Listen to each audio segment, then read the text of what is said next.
दहिसर पूर्वच्या जनकल्याण इमारतीला मोठी आग लागली। एसआर इमारतीला मोठी आग लागली तर आगीचं कारण अद्याप अस्पष्ट आहे। तर घटनेनंतर परिसरामध्ये खळबळ उडाली।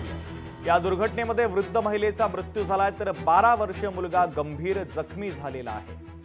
तर आगीच्या दुर्घटनेच्या संदर्भातली ही बातमी आपण पाहतोय। एसआर इमारतीला मोठी आणि भीषण आग लागलेली आहे। आगीचं कारण अद्यापपर्यंत अस्पष्ट आहे तर परिसरात आता खळबळ उडालेली आहे। दुर्घटनेमध्ये एका वृद्ध महिलेचा मृत्यू झाला तर 12 वर्षीय मुलगा गंभीर जखमी आहे।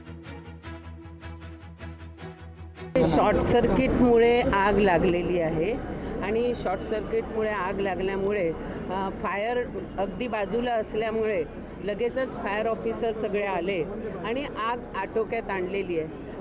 आग आटोक्यात आणल्याबरोबरच दहिसर पोलीस स्टेशनच्या पूर्ण स्टाफ आणि आमच्या ह्याचप्रमाणे फायरच्या स्टाफने लोकांना लवकर खाली उतरवलं। लोक खाली उतरलेली आहेत, त्यामुळे कुठची जीवितहानी आतापर्यंत झालेली नाही आहे। 3 जण हॉस्पिटलाइज आहेत आणि बाकी थोड्यांना धुराचा वगैरे सफोकेशनचा त्रास झाला आहे, अशा लोकांना पण केलेलं आहे। शांतीनगरमध्ये दुपारच्या वेळेला ही जी नवीन इमारत आहे एसआरची, त्या ठिकाणी आग लागली। शॉर्ट सर्किट झालं आणि आगीचा भडका मोठ्या प्रमाणात झाला।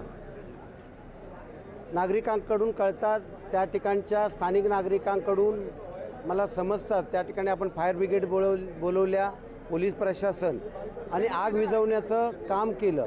अतिशय वाईट हा प्रकार आज घडला आहे। मलासुद्धा त्या गोष्टीचं दुःख आहे, परंतु आम्ही सर्व प्रशासनाला, स्थानिक कार्यकर्ते आम्ही सहकार्य करत आहोत, मदत करत आहोत।